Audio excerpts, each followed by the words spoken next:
Dear colleagues, dear audience, welcome to today's webinar, Hunting Hunter Syndrome, a rare disease hidden among childhood complaints.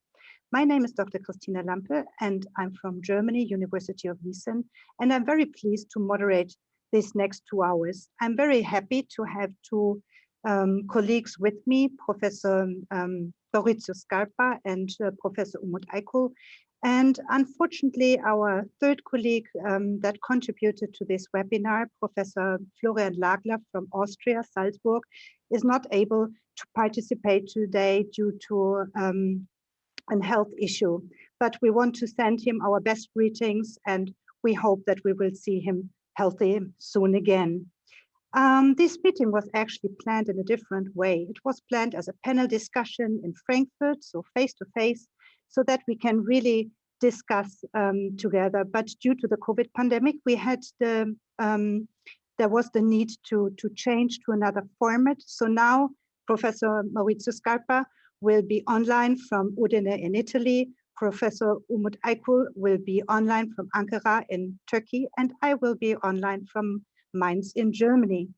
And I wish us all a very fruitful, exciting, and also interesting 2 hours. And I would like to hand over to Professor Umut Akyol to introduce himself, and then to Professor Maurizio Scarpa. Thank you very much, Christina. Thank you for your kind introduction. My name is Umut Akyol. I am an otorhinolaryngologist, and my subspecialty is pediatric otorhinolaryngology. So I am an ENT, ear, nose, and throat surgeon, and not a pediatrician, not a metabolic disease specialist. And that's why I will be giving my opinion and points regarding from a window of ear, nose, and throat surgeon. And I am working in Hacettepe University in Ankara, as you said, capital of my country, Turkey. And I have been mostly doing pediatric ear, nose, and throat for the last 20 years. We have lots of cases. We have some special cases too.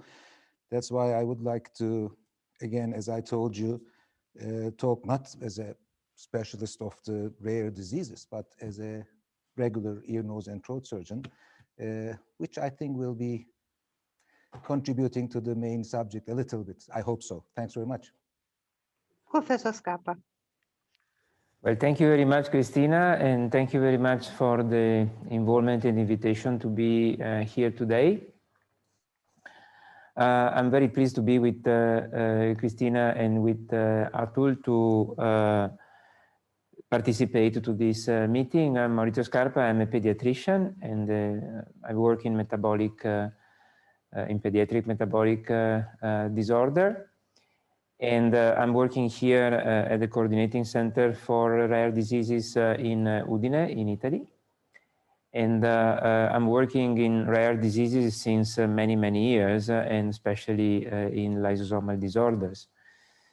And I will discuss today a little bit about the features of this and some cases.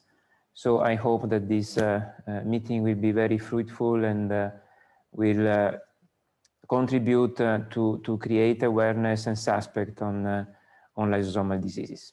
Thank you very much. Thank you, Umut, and thank you, Maurizio. So I will present the agenda very soon. And one thing I would really like to highlight, this should be as interactive as possible. So please, as an audience, answer questions as much as you can. I mean, we will discuss in any case between us, but we would like to really discuss your questions and your issues. So the agenda for today will be that Professor Scarpa will give us some background information about MPS II. We will discuss why is prompt diagnosis important in MPS II. We will discuss how does Hunter syndrome hide. And we will also have a lot of case reports to give some real life information. We will discuss afterwards could any rare disease diagnostic tools help diagnosing MPS earlier? I think this is a very interesting topic to discuss. And at the end, what symptoms and at what stage should trigger the suspicion of MPS II and referral to a specialist. So please, again, ask questions and participate to the discussion to make us a very interesting and interactive day.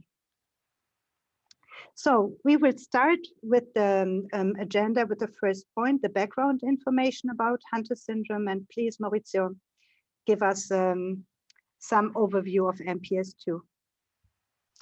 So thank you very much, Christina. So the MPS II, the Hunter syndrome, is actually a lysosomal disorder. So it means that it is a disease coming from a deficiency of an enzyme in the lysosome. And it is a mucopolysaccharidosis because the substrate which is accumulated are glycosaminoglycans, which are degraded by lysosomal disorder, by lysosomal enzymes. And the lysosomal enzymes degrading GAGs are, if they are defective, producing the mucopolysaccharidosis. And the Hunter syndrome is a mucopolysaccharidosis, is the mucopolysaccharidosis type 2. It is due to the deficit of the iduronate sulfatase enzyme, and it is also called as MPS II or Hunter syndrome. It is an X-linked disorder. It is a rare disease. The frequency is about 1.2 every 100,000 people. There are some countries like Brazil where the frequency is a little bit more common, but this is not true to all countries. It is a rare disorder, and all the rare diseases are about 7,000, and altogether they affect 3 to 6% of the entire world population. As all the rare diseases, the MPS II is rarely common in the family. I mean, most of the time, this disorder happens once, and this is really the problem for the diagnosis. And unfortunately for us, being a rare disease, there are not many healthcare providers with a lot of experience of this. And so what we would like to do today is to increase a little bit of awareness on this disorder and this group of diseases. And we hope that in the future also rare diseases will be part of the curriculum of the medical doctors. In the next slide, here there is the way that the Hunter syndrome is inherited. You see that the Hunter syndrome is an X-linked recessive disorder. It is one of the 3 disorders inside the lysosomal diseases which are inherited as X-linked. So it means that the mother is the carrier. All the other MPSs are actually autosomic recessive. So it means that both the parents should be carrier. In this case, it is the mother that is carrier. For this reason, there is a chance, a 50% chance every time there is a male pregnancy that the child is affected. And there are only, at our knowledge, 10 patients who are affected by Hunter syndrome and are not male, but they are females. So the Hunter syndrome is an X-linked recessive disorder, but sometimes there is also the possibility to have a female. As I said, the history in the family is quite difficult to have twice. Nevertheless, this disorder is very well known. We can offer also prenatal diagnosis if we have an history in the family. There is a video now.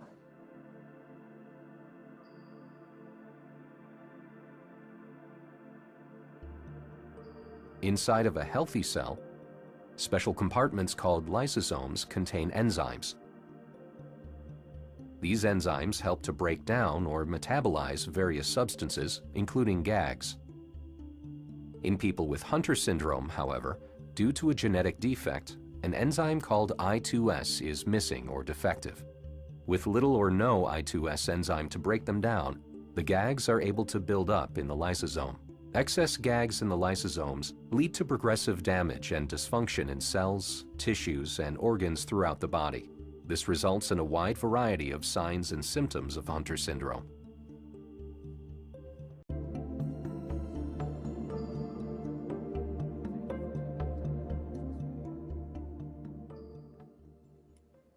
Okay, as you have seen from the video, this disease is multisystemic. Why? Because it is a lysosomal disorder. Lysosomes are present in all cells of the body with exception of the red blood cells.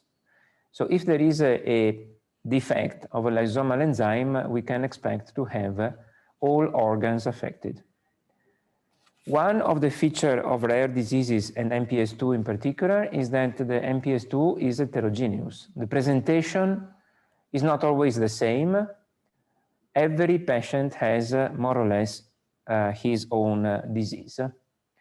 And there is a spectrum of severity, from very severe forms of the disorder involving the neurological system and called neuronopathic MPS II, to very attenuated, where the CNS is not involved and it is less severe or more attenuated and involving only somatic organs. These are not different disorders, it's a spectrum of severity that unfortunately cannot really be predicted by mutation because there is not a correlation between genetic and clinic. The lysosomal disorder, all the lysosomal, the MPS II, like all the lysosomal disorder, is progressive. Why? Because the accumulation in the lysosome is progressing with time. And so the cell starts to suffer when there is an accumulation which is altering the metabolism of the cell. So the disease is not acute. It is something that goes through all the entire lifespan of the patient. It can be recognized if it is particularly severe and especially involving the neurological system, and the first signs and symptoms can be seen in the first year of age, with developmental delay, with loss of function that are gained by the child in the very first 6 months of life. The children are usually born normally, they develop normally in the first months, but then they don't acquire or they lose function. As we said, it's a multisystemic disorder, so there is no organ which is spared, and we will hear a lot about the ENT, the ear, nose, and throat involvement, but there is also respiratory, cardiac, neurological, and gastrointestinal and skeletal involvement. And of course, according to the severity, the lifespan of these patients can be limited. In the very severe and the very neuronopathic form, the lifespan is about 2 decades, inside the second decade of life, but there are some less severe or more attenuated or non-neuronopathic patients making a life up to adulthood, going to work, marry, and also live a normal life. So it is a disease which really need to be diagnosed because we have a therapy, and for this reason, I mean, we do not have only to know the disease to diagnose it, but also because we have some treatment option. And for this reason, I hope that this module is giving you some possibility of suspecting the disease. That was it. Thank you very much. Anything you want to add, or Umut, anything you want to add to the background of MPS II? Thank you, Christina. I told you I'm an ENT surgeon. I really don't know these things, but I'll be talking about the nose and throat. Maurizio, anything else you want to add? Yes, I mean, probably a little bit about the clinical feature if I have a couple of minutes, because I mean, what it is important to understand is how to recognize this disease. So, for example, these children are normal in the first year, but they may have some inguinal or umbilical hernias, which are usually very big and sometimes with a big opening. And for this reason, I mean, they are different from the normal hernias developing in the normal children. And they suffer quite a lot of airways infection in the first year of age. And for this reason, if you have a patient having hernias together with a frequent airways infection, a suspect is important. These patients may have also different level of skeletal disorders with scoliosis during the age of the patients. And they may have also, you can hear, some heart murmur due to the valve problem. So it is really a disorder that is touching all the spectrum of specialties that are usually taking care a lysosomal patient. The feature of the patient, they have some face which is recognizable, because I mean the gag concentrate and are present in the mucosa, and for this reason there is quite a lot of breathing problem, and the patient snore very much, for example, and the trachea and the first airways are very fragile. So it is we must be very careful when we do any kind of procedure or when we need to have a surgery. These children may have, for this reason, quite a lot of need of surgery in the first 3 years. And this is also another major issue. If you have the need to have surgery in these children or in a child, normally you don't have very many surgery in the first 3 years, but if it happens, this is also another distinctive possibility of having a diagnosis. Thank you, Maurizio. And just to comment on Umut, you said you are only speaking about the ENT perspective. I have to say, as an ENT physician, you play an important role, an extremely important role in diagnosing patients and making prompt diagnosis. And I'm happy that you are here and you will show us some cases. And before you start with your case, I will show one of my cases to demonstrate why we think it is important to discuss about prompt diagnosis. And actually, this is one of my patients, and the diagnosis enables access to appropriate early management in these patients, as Maurizio said already. And in this patient, it was clear that something was wrong with the patient. He was diagnosed as an hyperactivity syndrome. He was diagnosed as a psychomotor developmental delay patient. And actually the diagnosis of MPS II was done at the age of 7 years.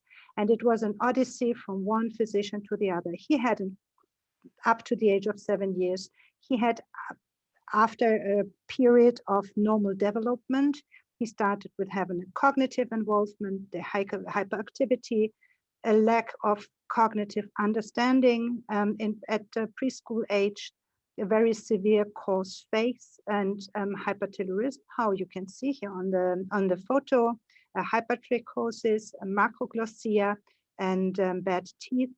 He shows, if you see the body, a short neck. He showed contractures of the joints, an enlarged abdomen, an umbilical hernia, and actually it's not very well seen here on the picture. Also, this typical peau d'orange, or this pebbling on the skin, actually in localized in the shoulders and also the legs. And this patient was suffering from carpal tunnel syndrome, but it was not diagnosed because nobody was thinking to a carpal tunnel syndrome in a small child. And carpal tunnel syndrome is very typical for MPS, especially MPS II. And also the contractures of joints, they tried with physiotherapy to treat him, but it was actually not clear why he was suffering from these contractures of all joints. He showed walking on tiptoes, and he was actually, due to the carpal tunnel, unable to hold things in his hands, but nobody was thinking to that.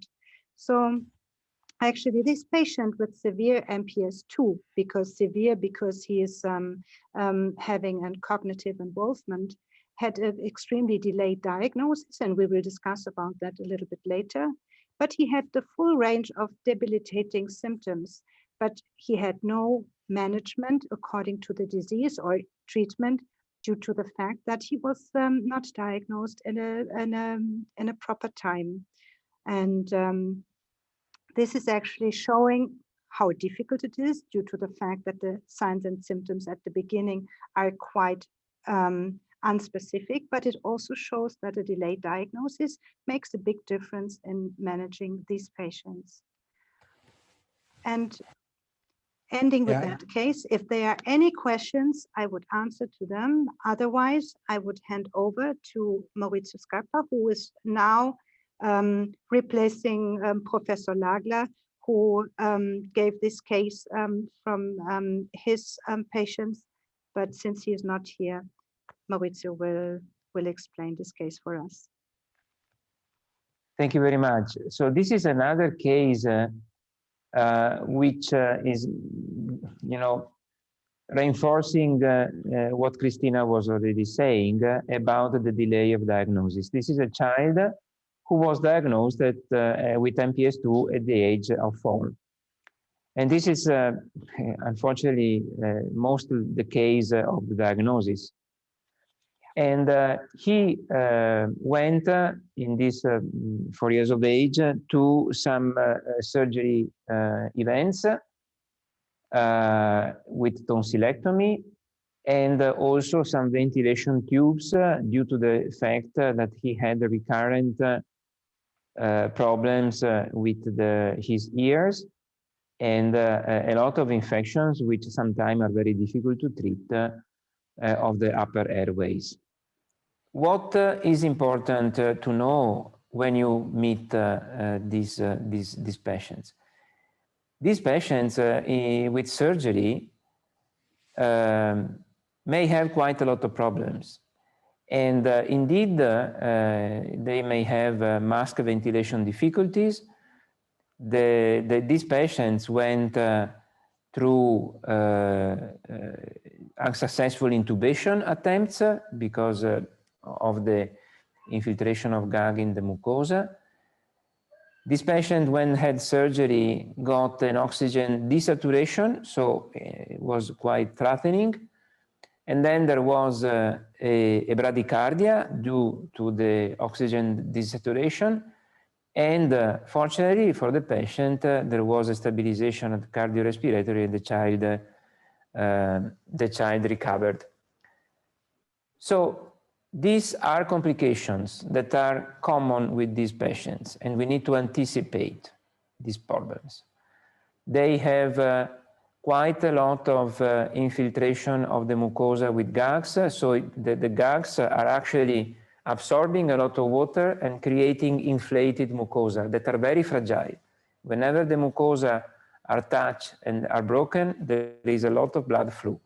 And if you don't know this and you try to intubate a child like this, you may have quite a lot of problem because of the difficulties of the mucosa. And of course, if you have a diagnosis before this kind of surgery, you can avoid this. And what it is important is that before the surgery, there is a pre-evaluation of the airway with an X-ray of the chest, or better with the CT scan of the trachea, of the upper airways, in order to ensure that you are ready to ventilate properly the patient with the right equipment, and that everything goes very smoothly. So this child had quite a lot of hypertrophy of the adenoids and the palatine tonsils, but we will hear more from Umut. And these children may have also gingival hyperplasia, and they have also altogether a combined hearing loss. This was a child that recovered from surgery due to the fact that indeed there was the medication achieving the cardiorespiratory stabilization. But please remember that these children are very at risk for anesthesia. Thank you, Maurizio. One question to Umut. Do you think that an ENT physician can diagnose a patient that is receiving adenoidectomy or T-tubes due to the changed tissue in the airways or the ears? Thanks, Christina. The short answer will be no. But I would like to, talk a little bit about what Maurizio perfectly touched a couple of minutes ago. These patients are very important for us, for the ear, nose, and throat physicians and surgeons. And we are also very important for them, mainly because of two reasons. One is, just a couple of minutes ago, Maurizio talked about this patient, and in general, these are very dangerous, very fragile patients for us, especially in the emergency room and surgical theaters. They are the ones who have a very high risk of, complications with high rates of morbidity and mortality. And these are the patients that you don't want to be staying alone without any diagnosis in the operating room, both for anesthesia and for ear, nose, and throat, for any other kind of surgery, especially when the disease progresses. And as Maurizio mentioned very well just a couple of minutes ago, the morphology changes. The hypertrophy of the mucosa and the upper respiratory tract, as well as the airway changes. These dangers became more prominent, and these patients need very, very specific attention, multidisciplinary attention. So first of all, these are dangerous patients for us, for ear, nose, and throat surgeons, and for anesthesiologists, and for any kind of surgery. And as the disease progresses, unfortunately, this gets very, very, very serious. That's why the first reason, we need to diagnose these kids as early as possible, so that we will have we won't find ourselves in a very, very bad situation in an operating room or in a postoperative period. The second thing is, as you mentioned, it is really the most important thing is the early diagnosis of these kids. And in order to early diagnose these kids, we should be seeing them very early in their lifespan. And we, the ear, nose, and throat surgeons, are very important, I told you, because we see them very early. They are the patients who have very frequent attacks of upper respiratory tract infections, ear, nose, and tract infections, otitis media. Every second week they come to their pediatricians. You prescribe antibiotics to them, and you have to put some ventilation tubes on their 6th month, 9th month again, then another one. They may have some hearing loss. They probably have obstructive sleep apnea, snoring, having difficulty sleep at nighttime. So if we don't diagnose them, it will be getting really worse. And once the disease progresses to an irreversible period, then things will be very hard for us and for them. And since we see them very frequently, and most of the time we operate them before the diagnosis, as you just said, and as our colleagues asked, like an adenoidectomy or putting tubes, it is in our hands to be able to diagnose them earlier period. So the ear, nose, and throats that's why we are important for them, and that's why they are very important for us. In fact, that was a very good question. In our department series, we, out of, 57 patients, 25 of them had adenoidectomies. This is my private, the data, not published at the moment, but 17 out of these 25 patients were operated before the diagnosis for tube placement, and 12 out of 20 patients that was operated for adenoidectomy is operated before the diagnosis. So most of the time we are doing operations on these patients because of frequent attacks of upper respiratory tract infection, because of very frequent attacks of ear, nose, and throat infections, otitis media, snoring, without even knowing what is wrong in these patients. Unfortunately, the answer of the question, with a macroscopic morphological lookout or during the operation, it is not possible. It is a regular adenoidectomy. You just curate the adenoids. The adenoids will be a little bit inflamed, as Maurizio just mentioned, but that's the usual way. In an otherwise normal child, it's the same operation, it's the same tissue. So that's why the short answer was no. But we should be aware that these patients are the ones who have, in very early in their lifespan, when they were a couple of months old age, we see them. The ear, nose, and throat surgeons see them. And this is a great advantage, of course, if we are aware of a couple of facts, which we'll be talking in a couple of minutes, then we can diagnose them early. And this is the most important thing, so that they can live a longer, a healthier life with a better quality of life for themselves and for their families, and of course for the society. That's why it is important, but it is not easy, and it's not possible only with a surgical procedure. Thank you, Umut. And actually what you say in your experience is exactly what we know from the literature, that a lot of these patients, MPS II patients, receive surgeries, 2 to 3 surgeries before being diagnosed. And then they have the high anesthesia risk. So it is extremely important to diagnose early.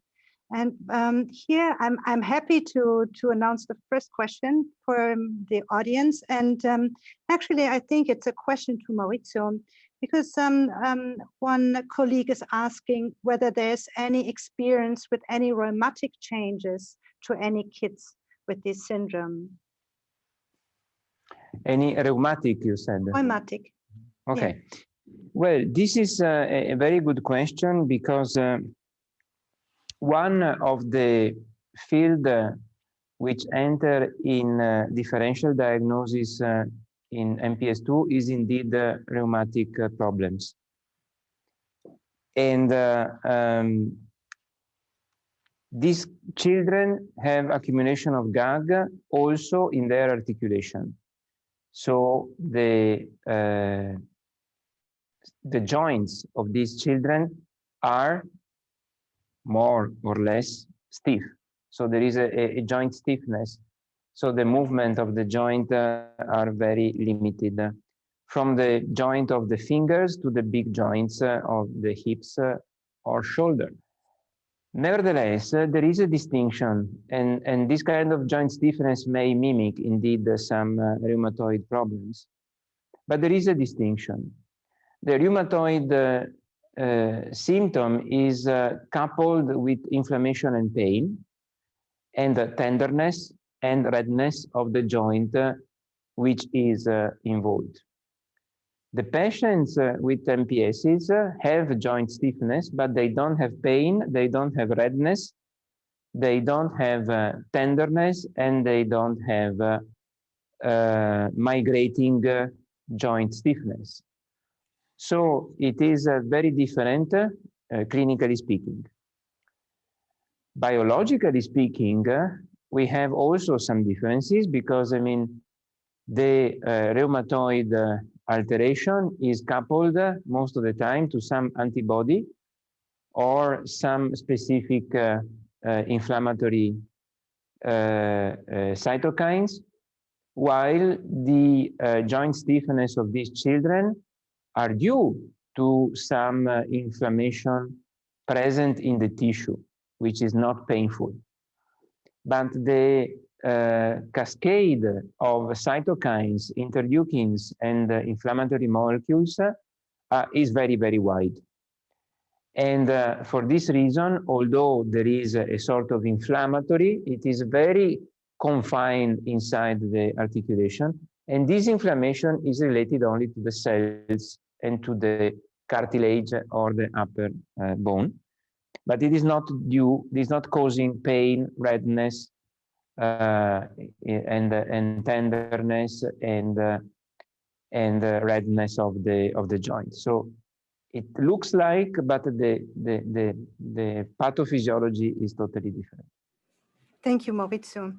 There's another question, but I think this question we will postpone, because we will speak about and discuss about that later. It's about, is there any investigation in neonatal screening programs? So this is a question we will discuss a little bit later. And actually, we will go back to the unspecific but early signs and symptoms. And I hand over to Umut, who will give us a case report. Thanks again, Christina. As I have, and Maurizio and you have mentioned, the early diagnosis is very, very important for the patient as well as the parents, for the family too. Because as Maurizio mentioned, in the first couple of months, these kids are perfectly normal, progressing and just like the other siblings or the kids. But then in a couple of months' time, the disease begin progression, and then the malfunctions beginning, and then problems begin. And for a family that doesn't know what's wrong and without a proper diagnosis, it is really, really very hard to find a way to get out of this cascade, because they most of the time know that there's something wrong with their kids, because they are having frequent attacks. I told you, otitis media, snoring, bad sleep, obstruction. They are using antibiotics. They are going all the clinics, different doctors, different disciplines. And by time it gets more and more serious. So they know and they are aware, or they sense that there's something wrong in their kids. But without the diagnosis, they cannot really get help. And these are the kids who need multidisciplinary help. This is very important. They have to be specifically taken care, begin their treatment as soon as possible in order to increase the quality of life, as I told you, as the patient and the family. So the families are most of the time in a very, very hard position without the diagnosis. And even after the diagnosis, they need to access support and help. That's why I will now share with you a clip from an interview with a mother of 2 boys with Hunter syndrome, which shows the burden of the disease on the family life. This is a very tough position, and this is a very hard life for them. That's why we need to watch this video first and then maybe talk a little bit more about that. They all have severe MPS too, so they're all cognitively affected from the disease. We didn't see a lot of speech until about 4 years old for Hunter. He doesn't understand things like a normal child would. Doesn't have personal boundaries, so he'll just come over and he doesn't care who you are. He'll just give you a big hug, that's just who he is.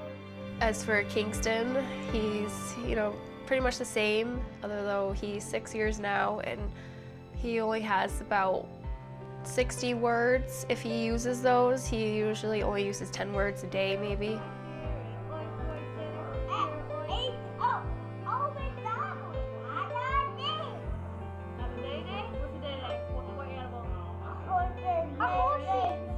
All 3 of my children are differently affected by this disease. There isn't anything I want to do for them.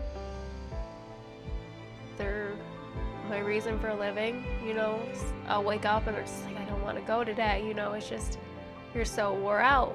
But then it's, those 3 little lives depend on you.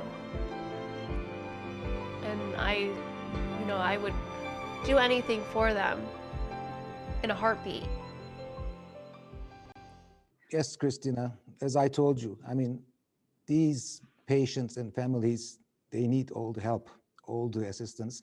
And in order to, give this to them, the early diagnosis is very important. And thanks. It's a very touching video, actually.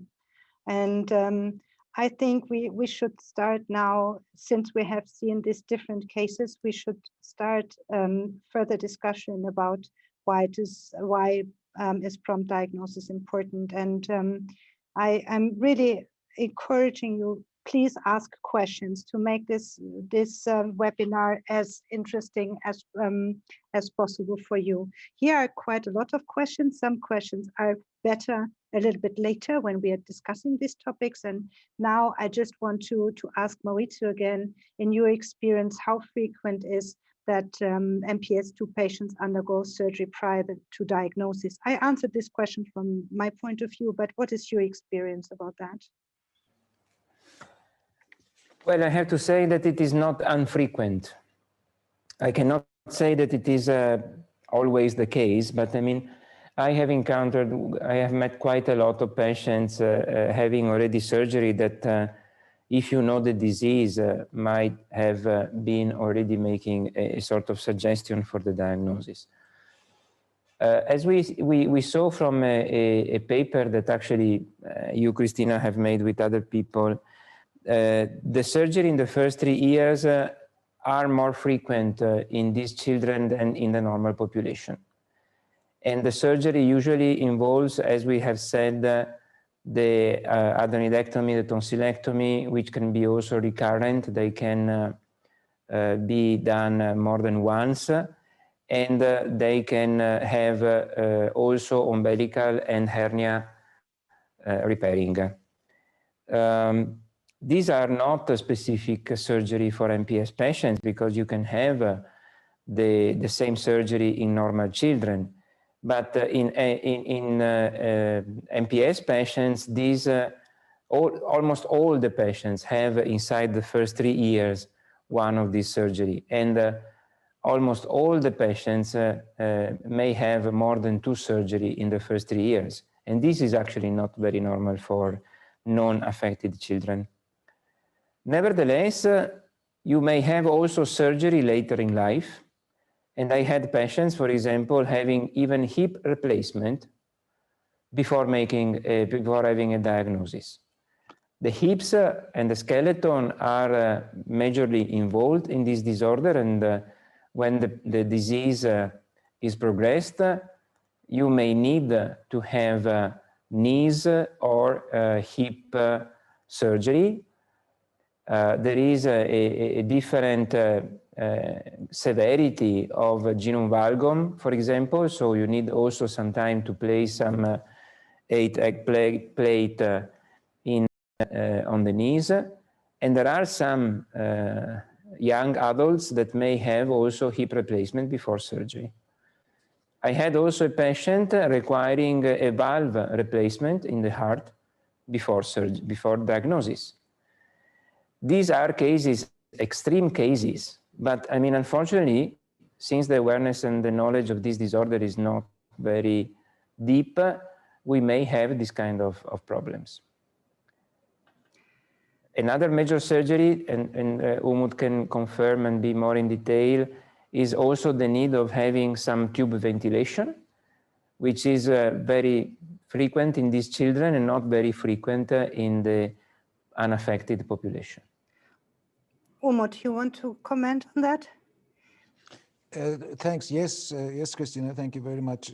I will continue where Maurizio left. Unfortunately, most of these operations, especially the heart operations, skeletal operations, they are done when the disease really progressed, when the patient is getting older and older. And as I told you, the morphological changes are there irreversibly.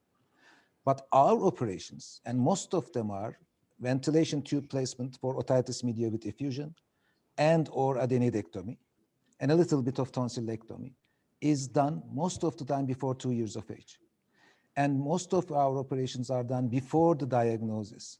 And that's why the very important first point in order to catch these patients earlier, find them, diagnose them, is the very frequent ear, nose, and throat infections, as well as operations.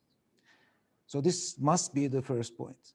But unfortunately, as Maurizio mentioned, there are lots of other patients, lots of other kids who are going under, adenoidectomies, sometimes more than once, or tube placements, sometimes a couple of times.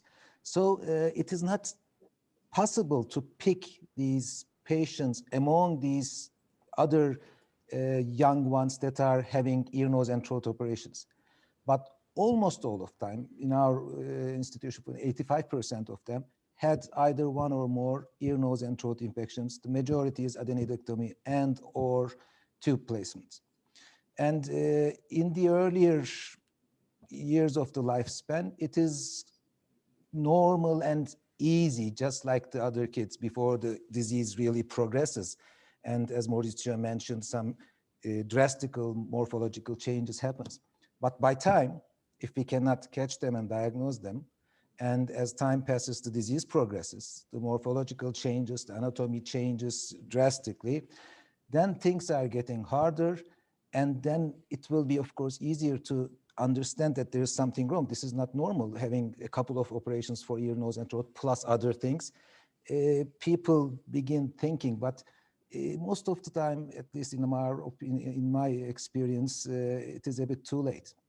So the most important thing to go to the message to take home for me is, first thing is they are having very frequent attacks of ear, nose, and throat infections, and need surgery very early in their lifespan. Thank you, Umut. The last question I have very shortly, because there's one question from the audience that I would ask before we have we will have a summary from Maurizio. Are there any treatments or surgeries that are actually unnecessary in MPS patients? I think for the ENT, probably no. Umut, what do you think? No, unfortunately. They need that, obviously, maybe more than the other kids because of the glycosome and glycogen accumulation and occluding the eustachian tube and not functioning well, fluid in the ear, snoring. They are the ones who really need these operations. I totally agree with you. Maurizio, are there any surgeries or treatments that they undergo that are unnecessary? Not ENT, but others like surgeries of the hips or the prolongation of the tendons and these things? But I mean, I don't think so, because I mean, this disease is really much progressing, and the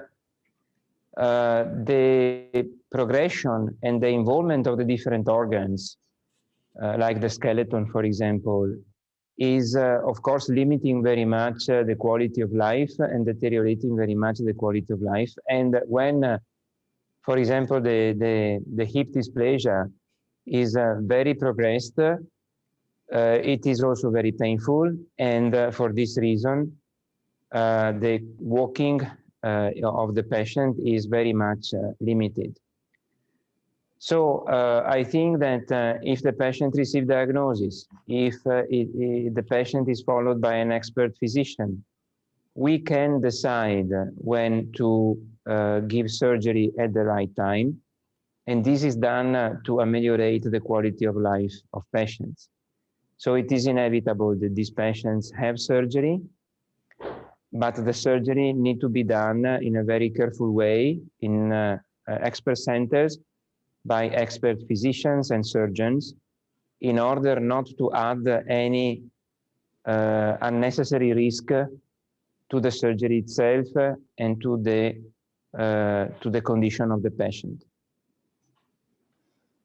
Thank you, Maurizio. You are right. In general, since these are very young children, they don't receive unnecessary surgeries, but sometimes treatment with medication against hyperactivity, or some treatments against cognitive involvement. I think this is sometimes indeed true that these patients, due to the misdiagnosis, they are treated in a wrong way.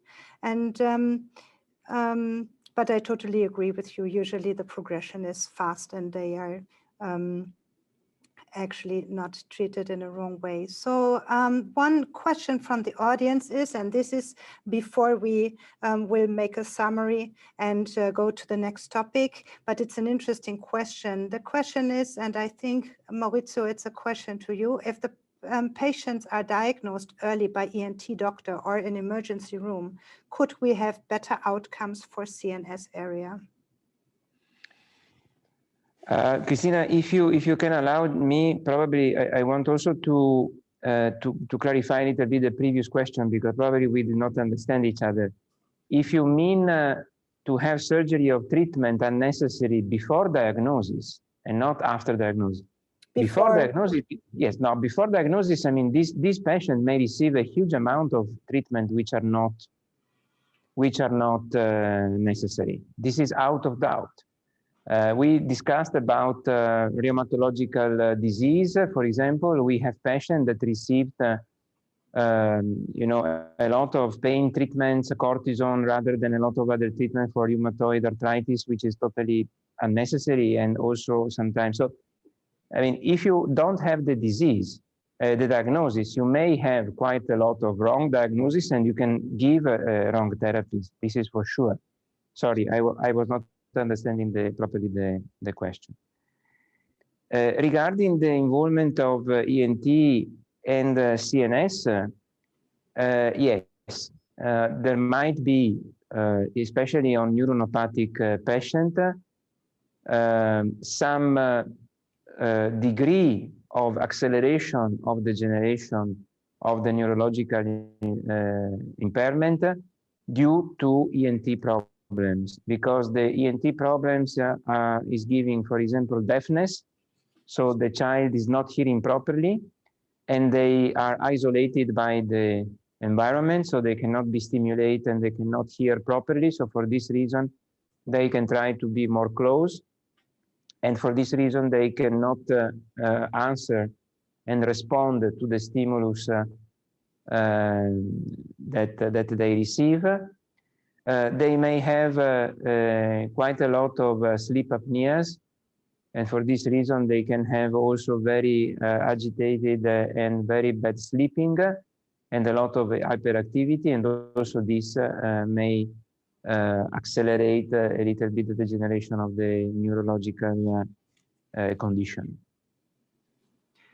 Thank you, Maurizio. I think this is exactly what we know from all pediatric patients. If patients are not participating social life because they are always sick and in bed with infections, if they are having a lot of surgeries and being in the hospital in that time, if they are not seeing properly, not hearing properly, and don't have the correct normal feeling in their hands or contractions, and they are tired all the time and they are not sleeping properly, for sure they have a delay in development. And this is additionally with the cognitive involvement, for sure a deterioration of the condition and the situation, as Maurizio said. So I think in any case, it is important, even if we cannot address the cognitive involvement with any therapy by now, but at least we can improve the somatic signs and symptoms in these children and help them to develop in a most or in the best way possible. But now we are a little bit late already, so Maurizio, please give a short summary of this session so that we can move forward to the next one. Okay, thank you very much. I will try to be short and eventually you cut me. So, I mean, what we have said now is that the mucopolysaccharidosis type 2, otherwise known as Hunter syndrome, is a lysosomal disorder. It is an X-linked lysosomal disorder. So let's say that 99.9% of these patients are male. And it is a disorder which is rare. So it's a frequency of about 1 every 132,000 newborn male. And it is a progressive disorder having a continuum of severity from very severe neuronopathic patients to very attenuated non-neuronopathic patients. The neuronopathic patients may have a lifespan of about 2 decades, while the non-neuronopathic may have a normal life or close to normal life up to adulthood. The signs and symptoms of this disease is not very much specific. There are a lot of signs and symptoms that if you know the disease can lead you to the diagnosis, but actually the signs and symptoms are very common with a lot of diseases that children have during their life. But as Umut was saying, especially in the first couple of years, there is an incredible number of a very high number of upper airway infection, which require most of the time surgery, which is really uncommon regarding the non-affected population. But being a lysosomal disorder, it affects all the organs. So you may have skeletal problems, heart problems, lung problems, hepatosplenomegaly. And for each of these organs, you can have also surgery over time. The defect is due to accumulation of some mucopolysaccharides, which are embedding the mucosa. And for this reason, you can have a lot of softness of the mucosa of the upper airways, which are dealing to the frequent infections, but are also causing quite a lot of problems in any kind of surgical procedure these children may be. Even, let's say, the most simple, like adenoidectomy, to the more difficult, like, for example, cervical decompression or hip dysplasia and hip replacement or heart replacement. So any kind of surgery need to be treated in centers of excellence where there are anesthesiologists and surgeons trained to treat these patients. We have a treatment, so what it is important is to have an early diagnosis. And it is also important in early diagnosis because if you know which disease you have, you avoid the odyssey of the family to look for a diagnosis. You know how to predict what it will go and what will happen, and you can ameliorate the quality of life. These children need to be treated as a normal child.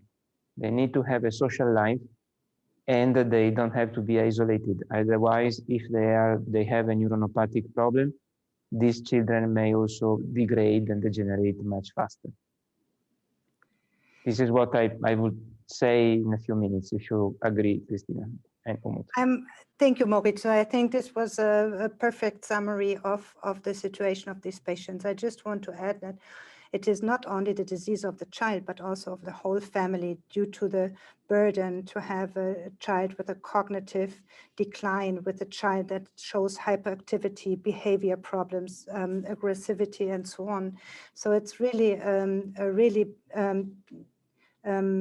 affecting the whole family, and in order to also for parents to understand what is going on, why the child is like this, an early diagnosis is not only important for the management of the patient, but also for the parents, also for family planning, etc. But there's one question, Maurizio, and I think we did not speak about the diagnosis of MPS. If you have a suspicion, here there's a question, if you have high levels of gag and also recurrent respiratory infections, would you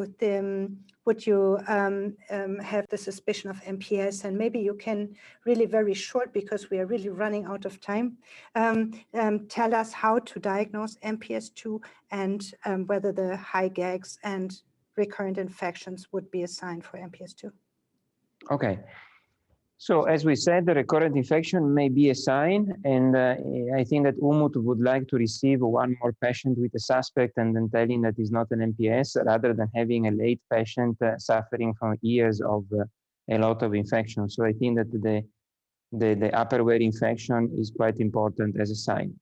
Regarding the diagnosis is very straightforward, because if you have a suspect of these diseases, the urines actually accumulate glycosaminoglycans. So it is very easy to collect urines and to send the urines to a special lab, and the lab is actually quantifying the concentration of glycosaminoglycans inside the urines. It is said that the high concentration of GAGs in the urine is linked to a more severe patients, which is not 100% true, but it is quite frequent to have high concentrated urinary GAGs and severe patients, but it is not 100% true. One important thing is that the glycosaminoglycans that are stored in the urine are of two special types, the dermatan and the paransulfate, and it has been seen, since you can distinct the composition of the GAG in the urine, that if you have a high concentration of heparansulfate, the prognosis is more on the neuronopathic. If you have a higher dermatan sulfate concentration, the prognosis is a non-neuronopathic. And this is due to the fact that paransulfate is very toxic for the brain. After this suspect, the gold standard diagnosis is a genetic diagnosis. Why?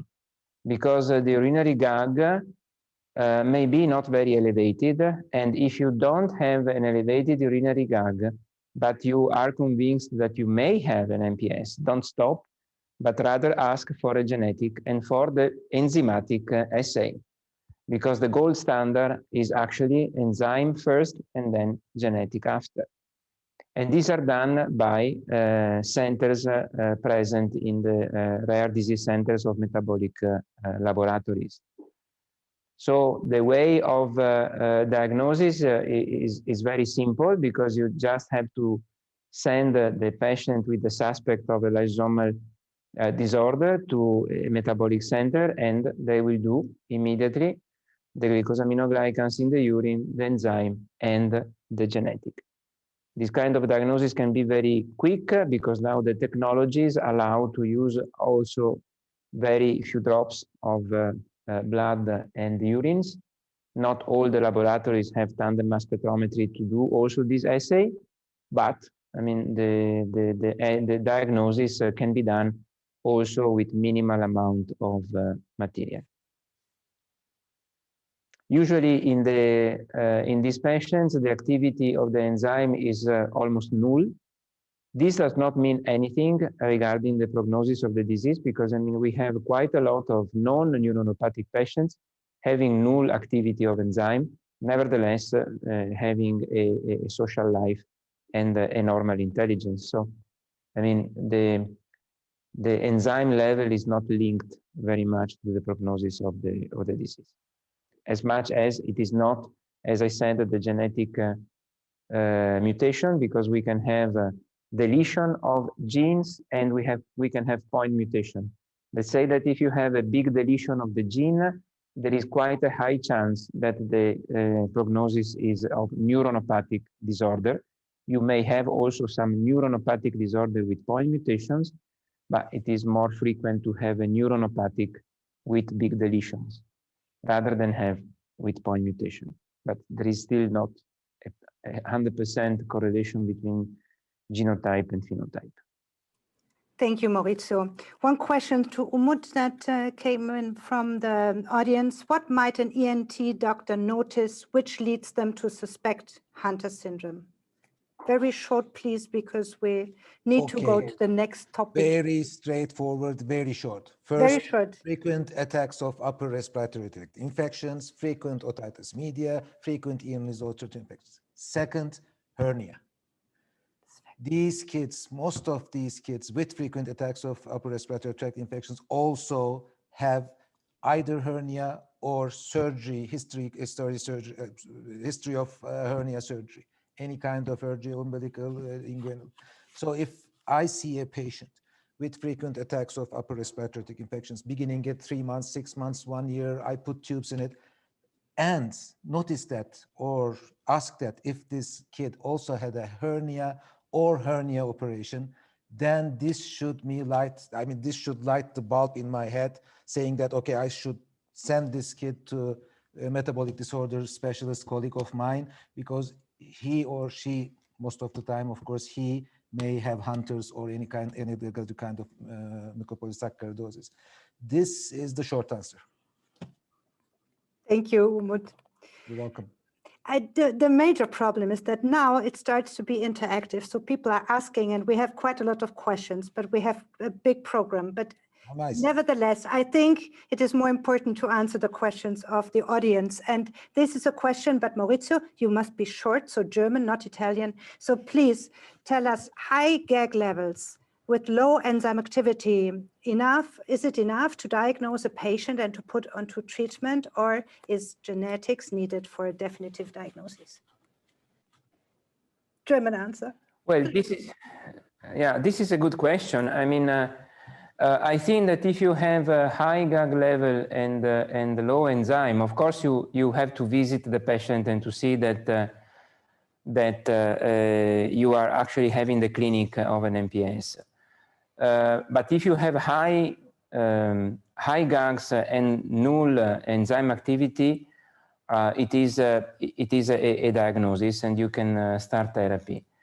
You may have low activity of enzyme and normal GAG level. This is something that can be related, that require a genetic analysis, because you may have some pseudodeficiency.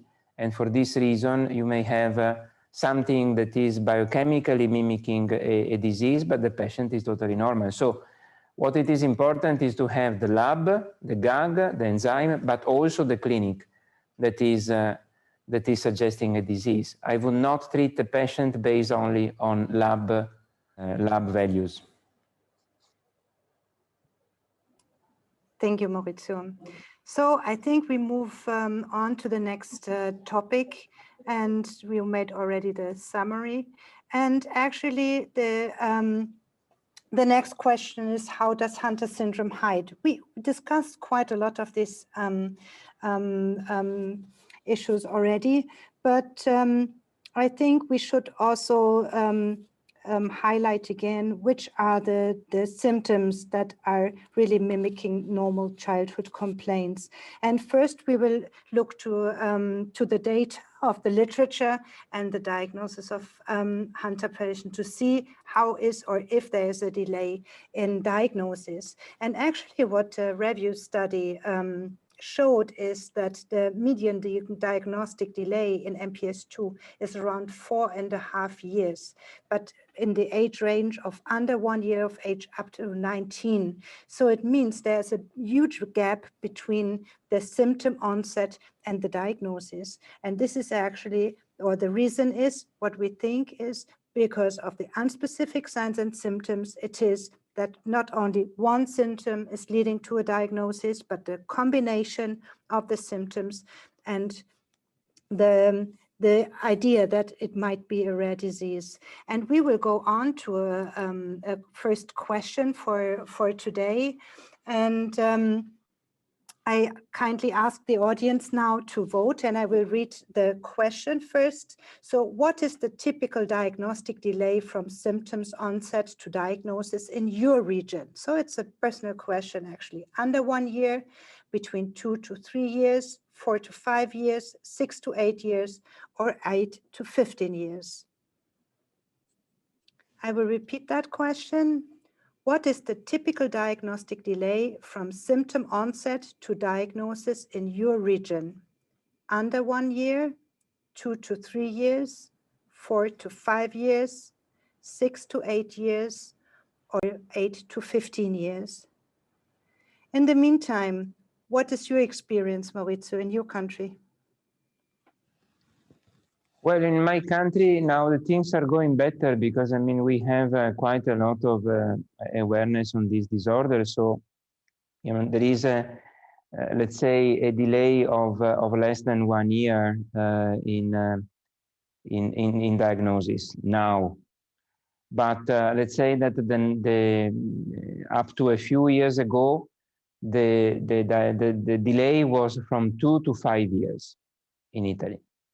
But now there has been quite a lot of evolution, and speaking also about newborn screening. So there is a lot of sensitivity on metabolic diseases. There are a lot of centers and so the situation of diagnosis is ameliorating. Thank you, Maurizio. And we will see the result of that this question, and then we will ask Umut about his experience in his country. I have to say, actually, in Germany, the age of diagnosis, I would say in average is 4 to 5 years. We have some cases at the age of 2 to 3 years that we diagnose, but a lot of patients are later. So I think that in total, or the average is between 3 to 4 years. And actually, this is also what the audience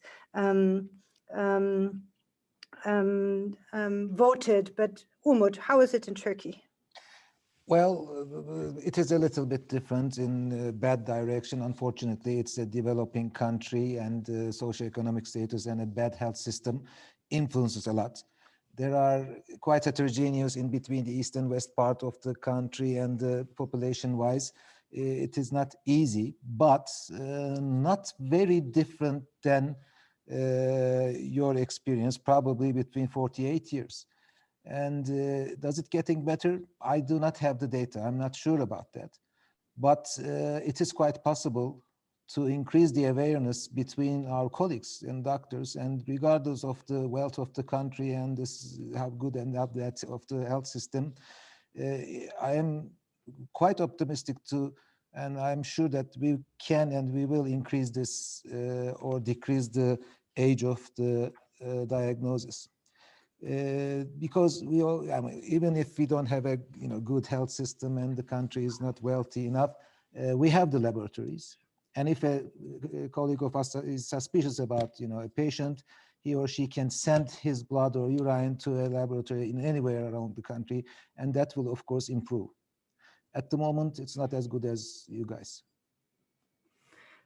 Thank you, Umut. And actually, it's fantastic to see that most or 40% of the participants voted that the diagnosis is done at the age of 2 to 3 years, which is extremely good, I have to say.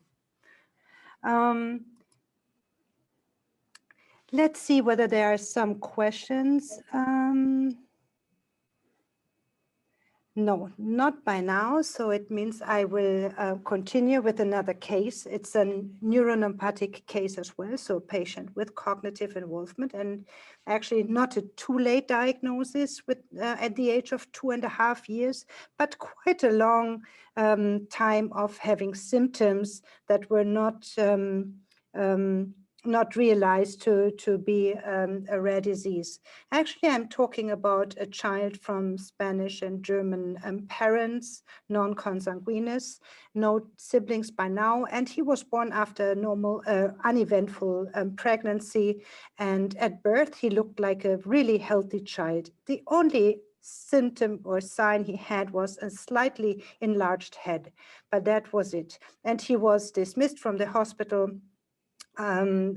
without any problem. And actually, he was a quite normal and well-developing child up to the age of 5 months, where he started to have recurrent infections of the airways. He showed inguinal and umbilical hernia. He received surgical repair of the inguinal hernia. He was actually developing in a usual time, so he was walking at the age of 13 months, so everything was fine by now. But at the age of 13 months, the parents realized that the child was not speaking properly. And first they thought it is due to the bilingual education. So the father was speaking German, the mother was speaking Spanish with him. But in a way, they also had the idea that he was not hearing properly. And due to the enlarged head, there was done at the age of 20 months an ultrasound of the head, but they did not find anything. And the pediatrician said, he's absolutely normal and there's nothing to complain about. And he has a language developmental delay, which is not a big problem.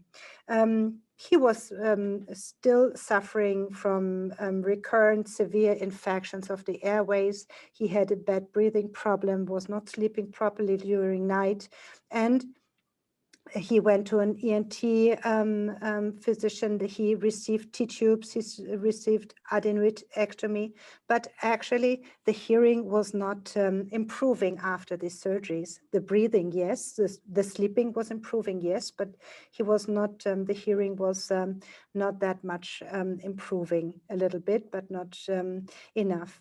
So he received, as I said, this ENT surgery and also another inguinal hernia surgery at the age of 28 months. Actually, at the age of 30 months, the parents were insisting on seeing a neuropediatrician due to the fact that they said something's wrong with him. He's looking different. He's almost tired. He's not sleeping as he should. He's not speaking, and in a way, he has a coarse face. He looks different from the family. And due to this, or the recurrent infections for sure, and the hernia. So it was a combination of these things that the parents felt unhappy with not having any diagnosis. Additionally, the mother was pregnant again, and she was very scared to find a diagnosis that the second child could suffer from as well. And for this reason, they went to a neuropediatrician. And this neuropediatrician had already seen an MPS II patient, and this is why she made the first glycosaminoglycan test in urine, then the enzyme activity test in blood, and the next step, the genetic disease. Actually, I want to highlight here that there's also another disease that could be leading to a differential diagnosis of the hearing loss in young children. Actually, I could give this question also to Umut. I think it's the alpha monocytosis, which also shows the hearing loss in early childhood. And I think we have a video to this case, and I would like to show you this video now.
Perfect. I think it was a great summary to show the development of this child up to the age of diagnosis. And are there any questions? Is there anyone who wants to comment or wants to ask something? Otherwise, I would go to show you another case. We saw now a neuronopathic case, and I would like to show you now a patient without cognitive involvement. Actually, this child was diagnosed quite early, but this is due to an anesthesiologist who had already seen an MPS II child. And this child actually came to the surgical operating theater for an adenoidectomy and tube. He also needed ENT surgery because of a hearing loss and language developmental delay. And the anesthesiologist was not able to position the child in a proper way in the operating theater due to the contractures. And he realized that this might be a storage disease and sent the patient to a geneticist. Actually, if we go a little bit back in the history of this child, and it shows exactly how heterogeneous MPS is, and this is what Maurizio highlighted at the beginning. It is actually, this child was born as from healthy and non-consanguineous German parents. And actually he developed quite normal. The only thing is that the mother, who had already an older daughter, realized that he was in a way stiff in his shoulders and in his neck, and he was not able to crawl, which she had seen in her older daughter. So it means that something was wrong, but she did not understand what it is. And at the age of 3 years, due to this anesthesiologist, a diagnosis was made in that child. Actually, there was no treatment available that time, but the child, at least, or the parents, knew what was going on. This child had severe contractures of joints. He had a problem with the inner ear. He had hearing aids. He was in a kindergarten for children that are not able to hear properly. And he had these contractures. And the diagnosis, as I said, was done at the age of 3 years. So even if he was, the suspicion was there at 3 years, he was diagnosed at the age of 4 years. And actually, this child is without any cognitive involvement, and his main problems are the the contractures of joints, the hearing loss, and the eyes. And if we compare the cases that we have seen already, you see that it is indeed an extremely heterogeneous disease. And actually, now I would like to ask, and we should start discussing again, I would like to ask the audience, in your opinion, is there any frequency of ear infections that is not normal, that requires investigation? To whom could they likely be referred? I think it's a question perfectly for you, Umut. Thank you, Christina, again. Yes, I mean, we have been talking that these are the kids who have frequent attacks of upper respiratory tract infections, ear, nose, and throat infections, very frequent otitis media. But on the other hand, we also know that because of many other risk factors, there are lots of little babies and kids who are having frequent attacks of otitis media too. That can be because of environmental factors or any other kind of disease, malnutrition or anything. So if you are not really aware of the features of these patients, and if the patient is not a severe form which the morphological changes occurs very early in their lifespan, for a regular physician, ear, nose, and throat physician surgeon, it's not possible to diagnose or catch these kids only because they are having frequent attacks of otitis media. But on the other hand, you mentioned about this little kid which was diagnosed, or a colleague of us, anesthesiologist colleague of us, helped this kid to be diagnosed, and he was or she was suspicious of the disease. Last year, I had a similar case, and we have been trying to follow these kids with audiological results in order to document the hearing. And I have been sending all my patients, MPS patients, to the audiology, and I'm trying to be working with the same patients in order to collect regular data regarding the MPS and the progression of the disease. And one day, one of our audiological colleagues came to me and said, Umut, do you know that we found a new case a couple of days ago? I said, what do you mean by a new case?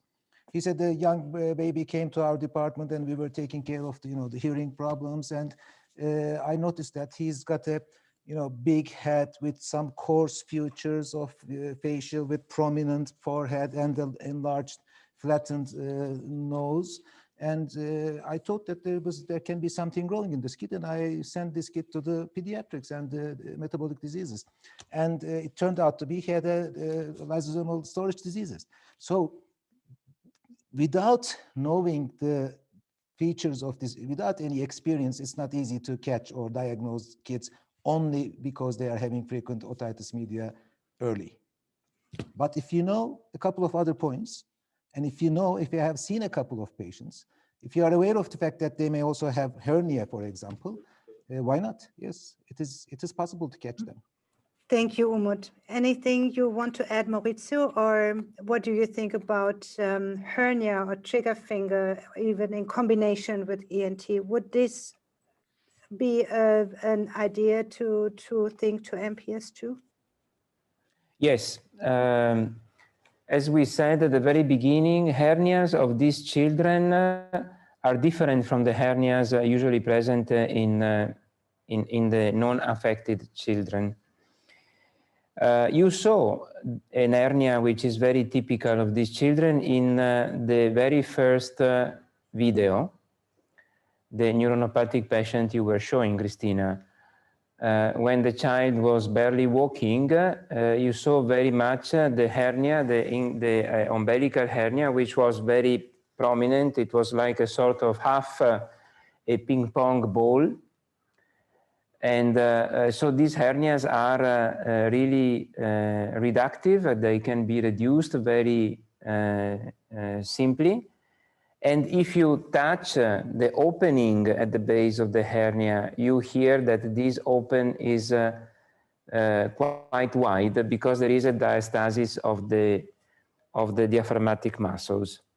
And this is something very particular. Sometimes also in the inguinus, you have inguinal hernias which are going up to the scrotum, and so they are quite extraflexed.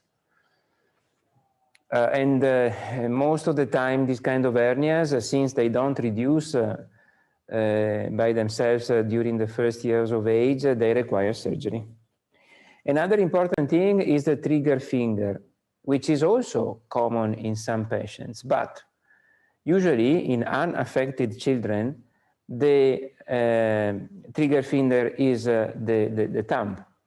If you have any trigger finger of the other four, you should go to a diagnosis, which is differential with lysosomal disorder, because if you have a trigger finger which is not the thumb, but it is the first, the second, the fourth, or the fifth finger, then there is something which is not really frequent in the unaffected children. That could be also a suspect to make an initial differential diagnosis. Thank you, Maurizio. Another question would be, when does a developmental delay require referral to an investigator? To whom would they likely to be referred, or what should this trigger to a suspicion of MPS if there's some developmental delay? What do you think about?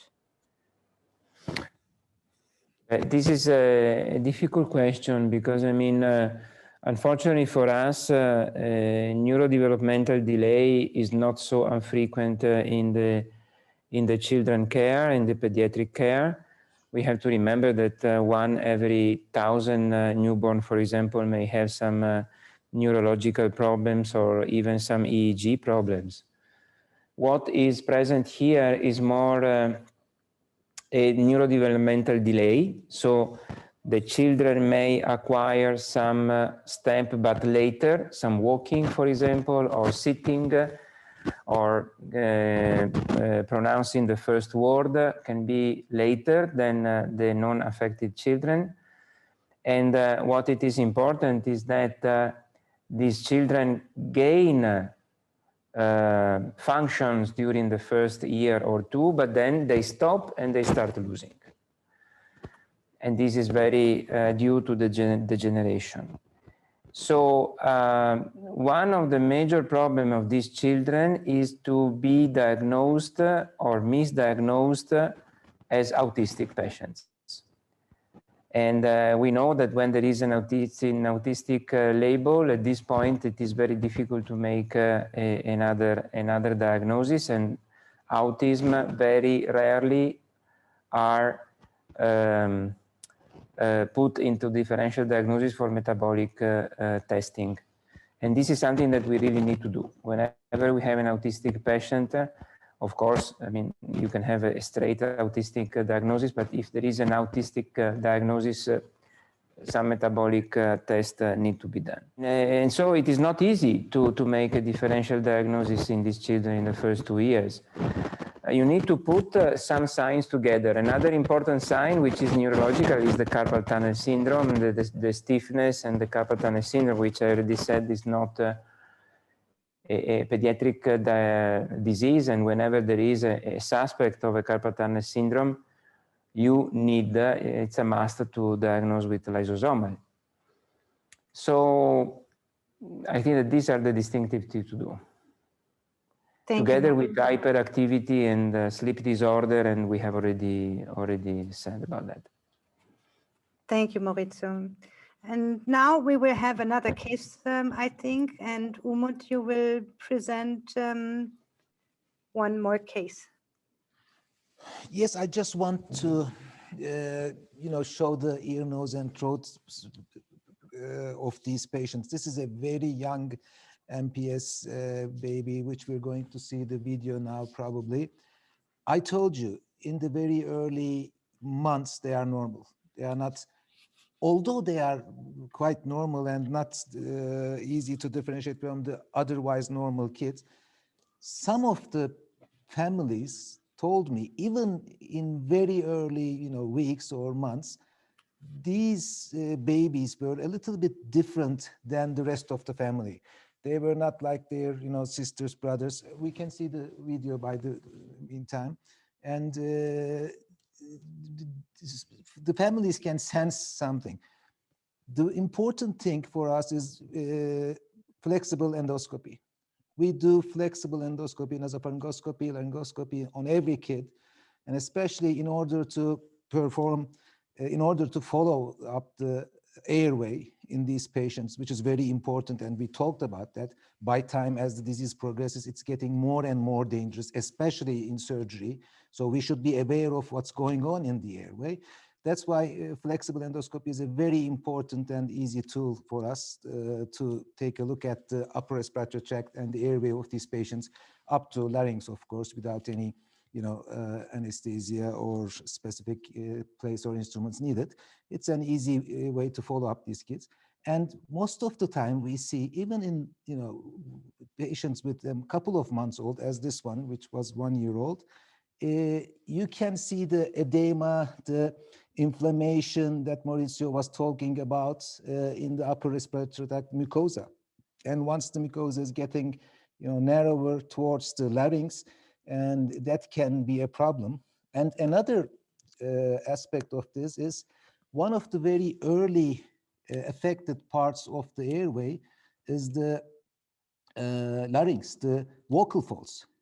And once a tiny little amount of edema or glycosaminoglycan, whatever, is accumulated in the respiratory tract, and especially in the vocal folds, the voice changes.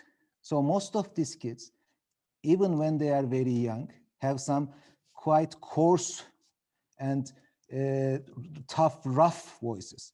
And when they get a little bit older, most of them talk a little bit like a rock star who has been smoking for years, because of the accumulation of gag in the vocal folds. And that video is supposed to be showing that. As you see, there is the edema, there is the inflammation, there is the congestion of the upper part of the airway. The adenoids are quite enlarged and obstructing the back of the nose and causing lots of mucus. That's another feature in these kids, a lot of mucus, and there are lots of coughing, sometimes nausea and vomiting in nighttime.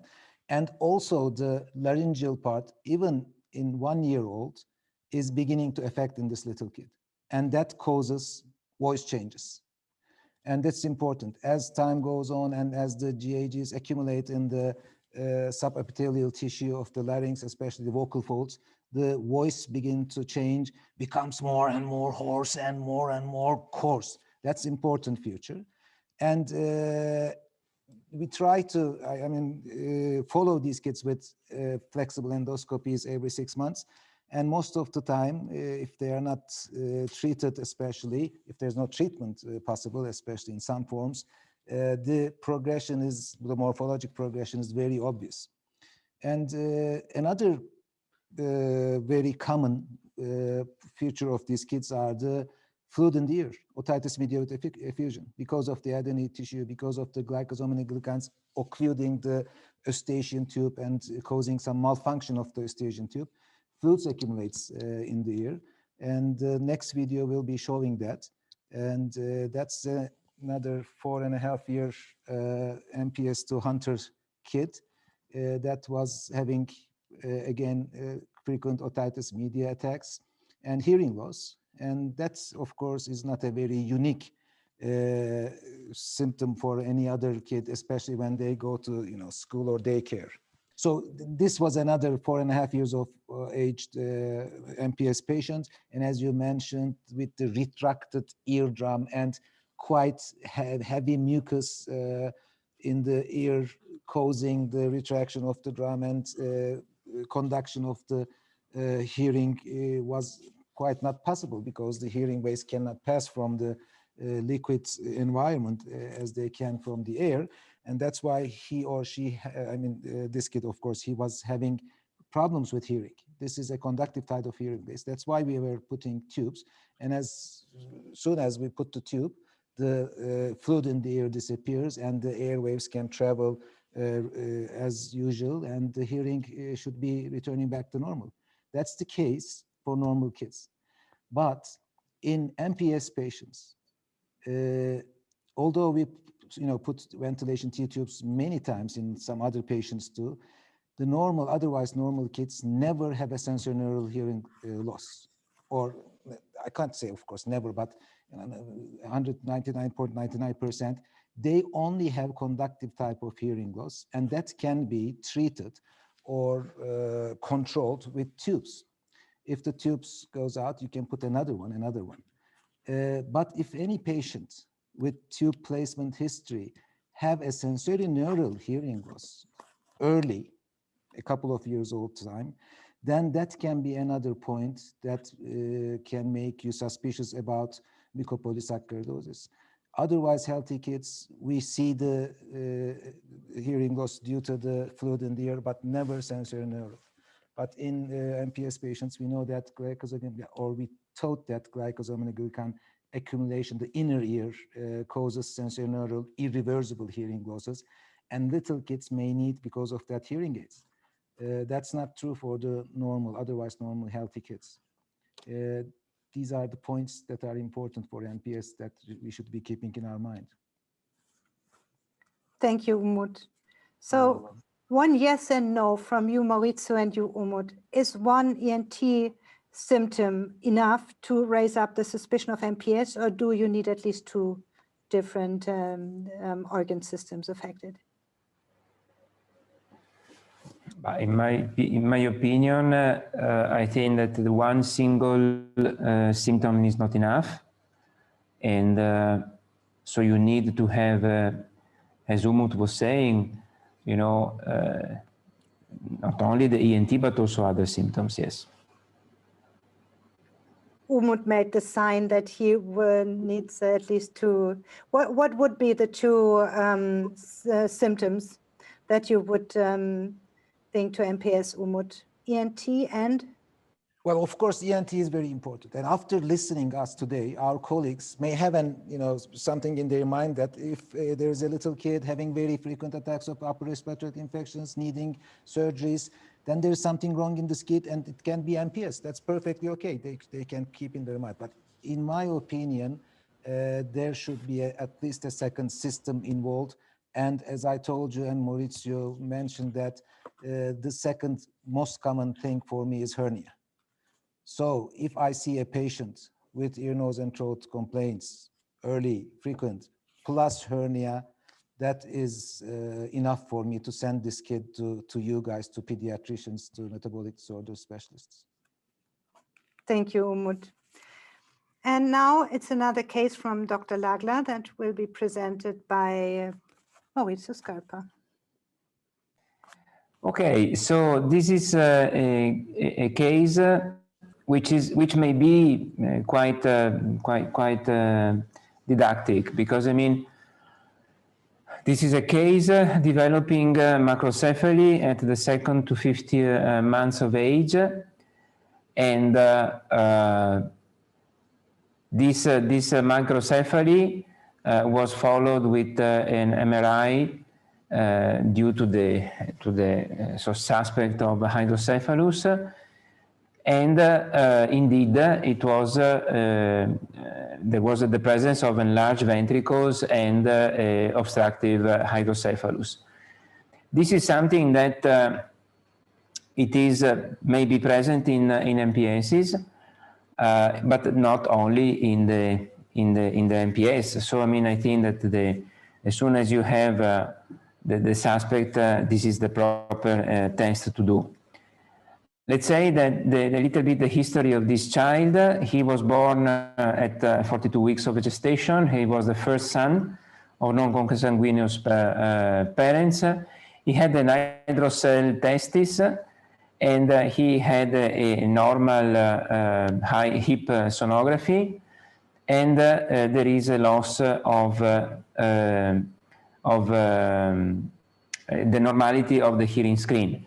There was something strange in the 2nd month, which is the facial nerve palsy, and this was symmetric, which is obviously not very common in the unaffected children, and together with the enlargement and the developing microcephaly, this was one sign that was giving the physician the clue to go to MRI.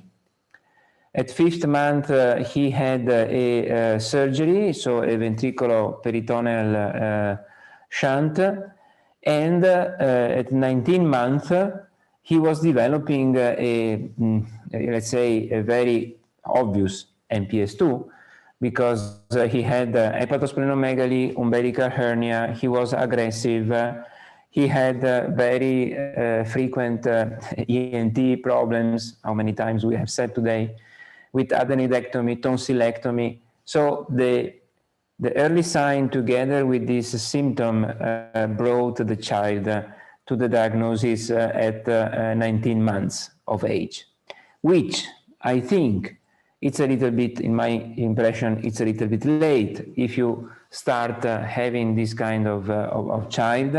And I bet that from the 5th to the 19 months of age, so to have 14 months, you know, the diagnosis could have done a little bit earlier, because you know, you see the list of symptoms and what we have said today. Thank you, Maurizio.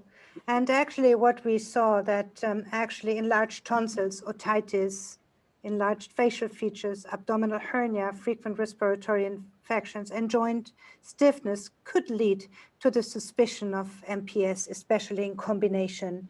And actually, to make a very short summary, what we saw in the last minutes was that MPS is progressive with very non-specific early signs and symptoms. It is extremely heterogeneous. It is multisystemic, and this is why we need to check multiple organ systems. And also the differential diagnoses are possible. Therefore, delays may occur in clinical investigate. And with this, I'm sorry that I took over, Maurizio, but we are really very much behind the time. And so I would like to go to the next topic, that is, could any rare disease diagnostic tool help to diagnose MPS II earlier? And we really would like to discuss now whether any other disease diagnostic tools could help to diagnose earlier. And I'm sorry, I have to go back. And actually there's a selection of rare disease diagnostic tools that could be used for MPS, like some are currently under development using MPS II, such as symptoms checker or algorithms. Any facial recognition technologies are on the way to be developed. There's also other techniques like newborn screening, and we will highlight that a little bit more in the next slide, as it is routine in Taiwan. But also because of the COVID pandemic, the telehealth medicine is used in some countries and may help to make earlier diagnosis. So whenever you have any ideas or you want to discuss with us, please give some comments. Otherwise, I will go to the next slide and we will discuss a little bit about the newborn screening. I'm not the expert of that, so I will just give you an overview of the current situation and the publications about newborn screening. We know that in Taiwan, it is a routine newborn screening, testing also for MPS II. And I would like to highlight two pilot studies, one from Washington and one from Illinois. In the Washington study, there were 105,214 dry blood spot tests analyzed on MPS II, and actually they found indeed patients with mutations for MPS II, and also some two mutations with unclear significance. And also in the newborn screening test of Illinois, they tested 162,000 patients. 40 males had a low enzyme activity, and one had a non-pathogenic mutation. So actually this could be indeed an idea to diagnose much earlier. And actually I would like to ask, and I know Maurizio, you are quite specialized on newborn screening. I would like to ask you about your opinion about newborn screening. What do you think about this technique and how to establish newborn screening in the real world setting?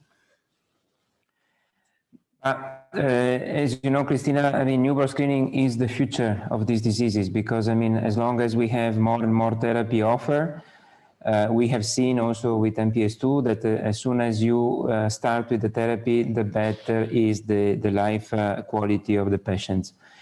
And technically speaking, now the newborn screening is achievable. I mean, the progress in biochemistry is very, very fast. And we saw just this year what happened with the COVID vaccination that, we have a vaccine in 10 months.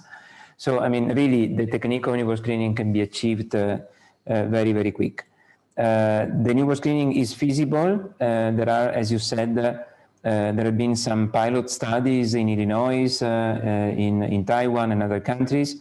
And of course, the newborn screening is to be considered not like a test, but as a system. What it is important is that the family know before the birth of the child what a newborn screening is. They consent to do it, and especially it is important to know what we have to do after the birth of the child. So the test itself requires just a drop on a dried piece of paper, and then with under mass spectrometry we can make this test.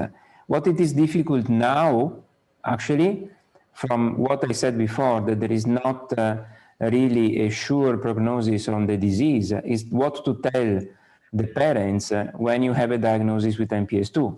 Is it neuronopathic or it is not neuronopathic?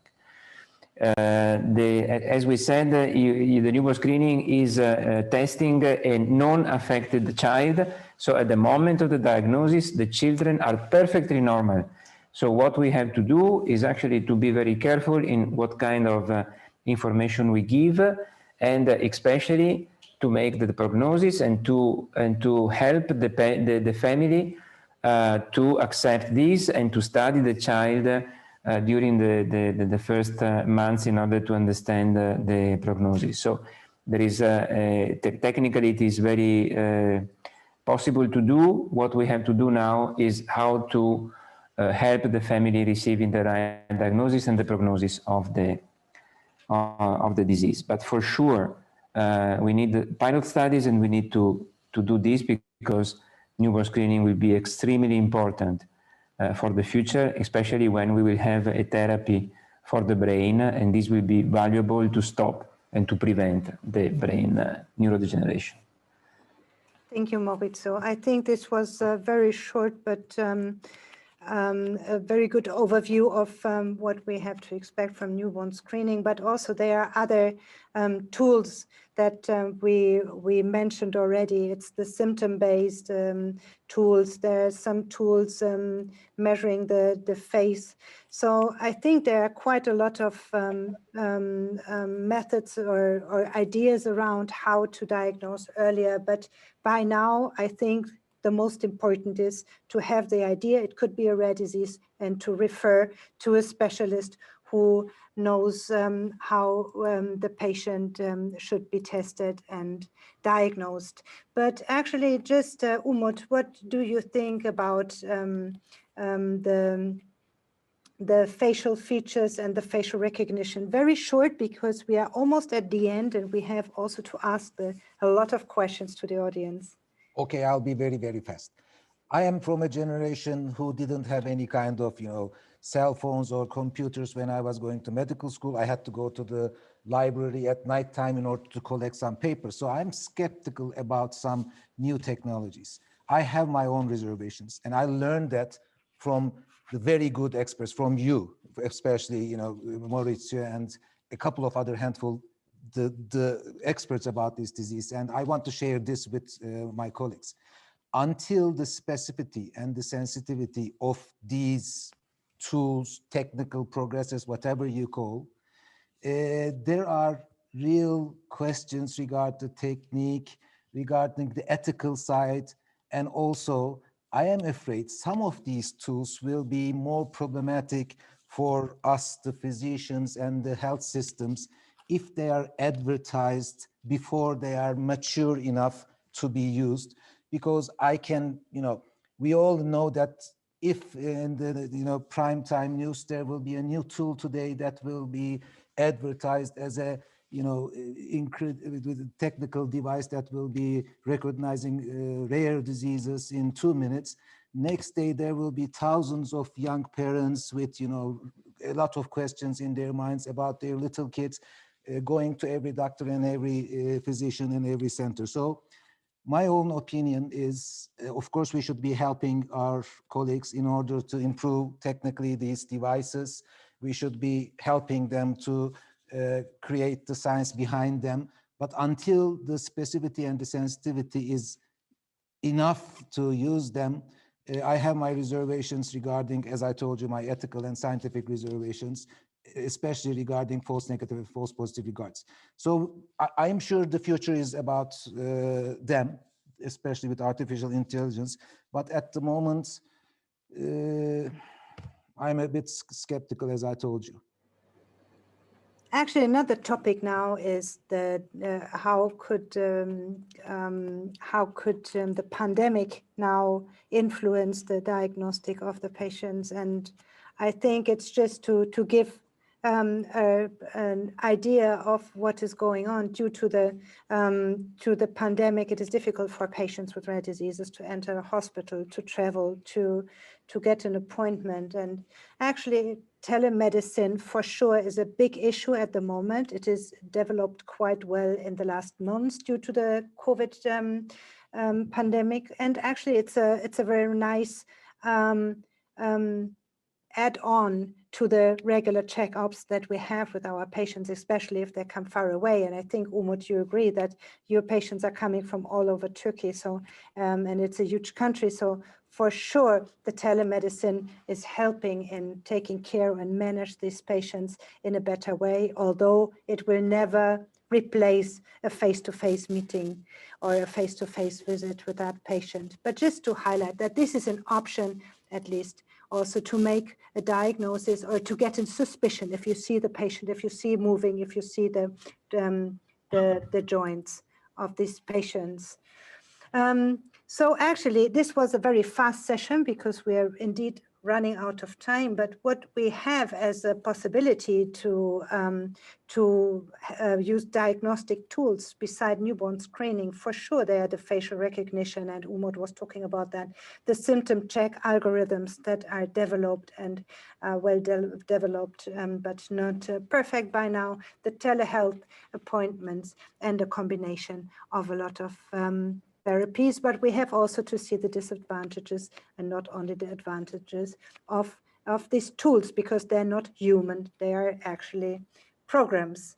And actually we are coming to the last point of our agenda: what symptoms, at what stage should trigger the suspicion of MPS and referring to a specialist. And now we really try to create the red flag symptoms and see what is going on. And we are now invite you as an audience again to answer one question. And the question is, which of these ENT and related symptoms should trigger a suspicion of MPS II? The frequent upper respiratory infections or otitis media, the frequent upper respiratory infections or otitis media requiring ventilation tube insertion, upper airway restriction or hypertrophic adenoid and tonsils in these patients, or in combination with requiring surgery for that, enlarged head or the large head invested, revealing hydrocephalus, enlarged ventricles, white matter lesions. 7, hearing loss requiring hearing aids. You see, it is actually quite difficult to answer these questions. Coarse facial features, hypertelorism, hypertrichosis, macroglossia, and peg teeth, or chronic rhinorrhea.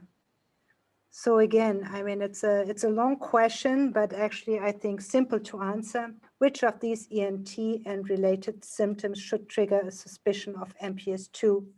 So multiple choices are possible. So frequent upper airway infections and otitis, or these symptoms that are requiring ventilation tube insertion, the upper airway restriction or hypertrophic adenoids and tonsils also requiring surgery, a large head or a large head investigated revealing hydrocephalus, enlarged ventricles, white matter lesions, the hearing loss requiring hearing aids, the cause facial features, hypertelorism, hypertrichosis, macroglossia, and peg teeth, or the chronic rhinorrhea. Actually, a nice question. We have quite a lot of answers, and let's see the answers. Actually, whenever there's surgery needed or the combination with surgery, it is actually from the audience point of view a sign to think to MPS. Also the enlarged head that is answered quite often, but it's a very big division of answers. So actually, Maurizio, do you want to comment on that?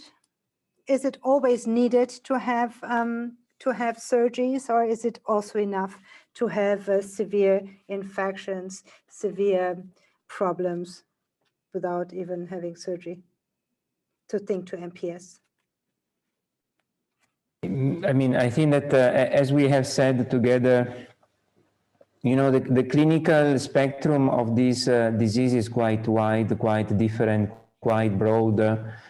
So, I mean, it is very difficult to say all the patients start with this or that kind of symptom. For me, for example, you know, all these signs and symptoms can be enough to start making a differential diagnosis with MPS II and others.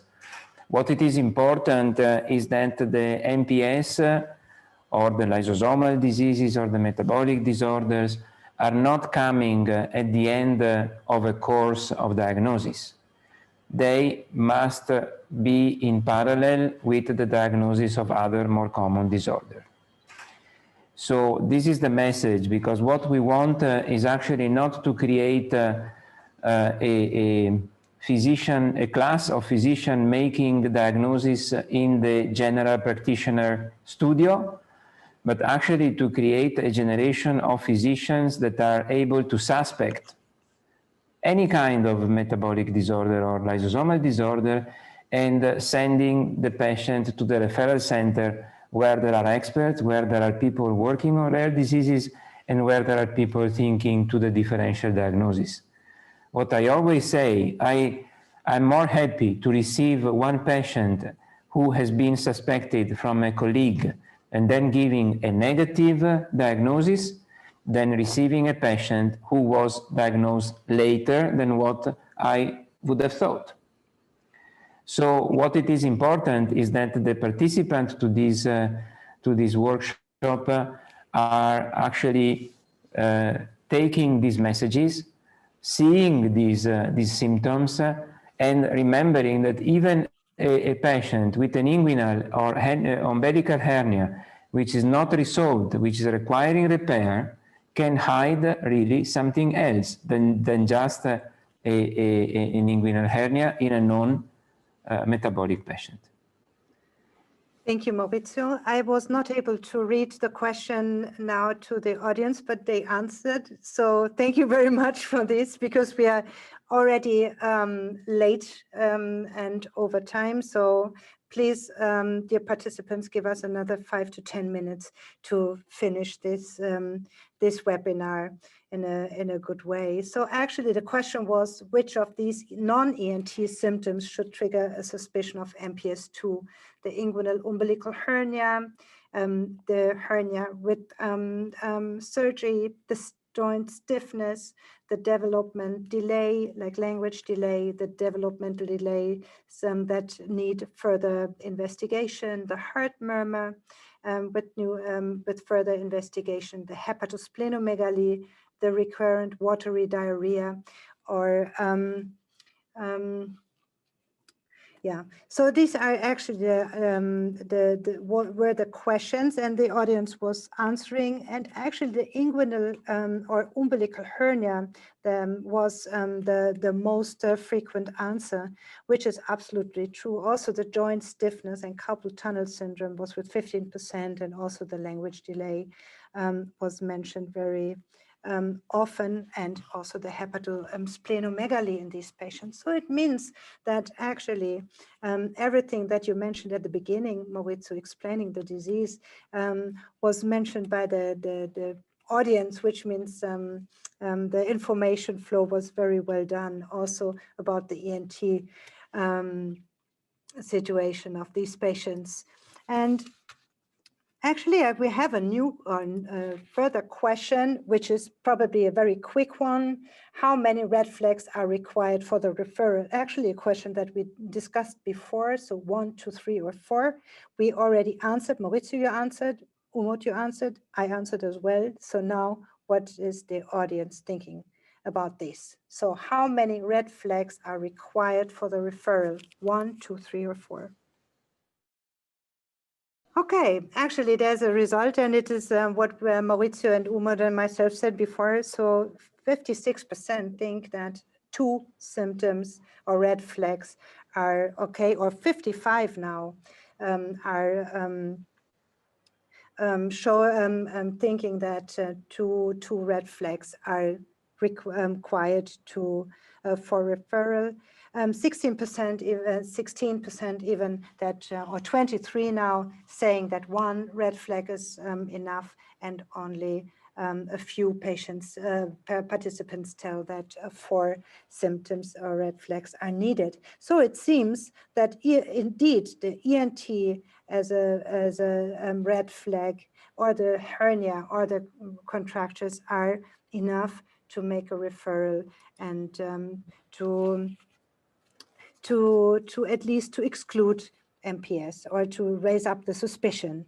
So actually, we are close by the end of this, but actually what I like to know in one sentence, Maurizio, in your opinion, should there be variations of red flag symptoms list per specialist, or is it enough to say this and this red flag refer to a specialist? But I mean, I think that from what I said before, it is quite clear that we cannot be too much pragmatic, and as I said at the beginning of this meeting, there is no patient who is very or equal to another one. So every patient is actually showing the disease in different ways. What I say is to trust the parents.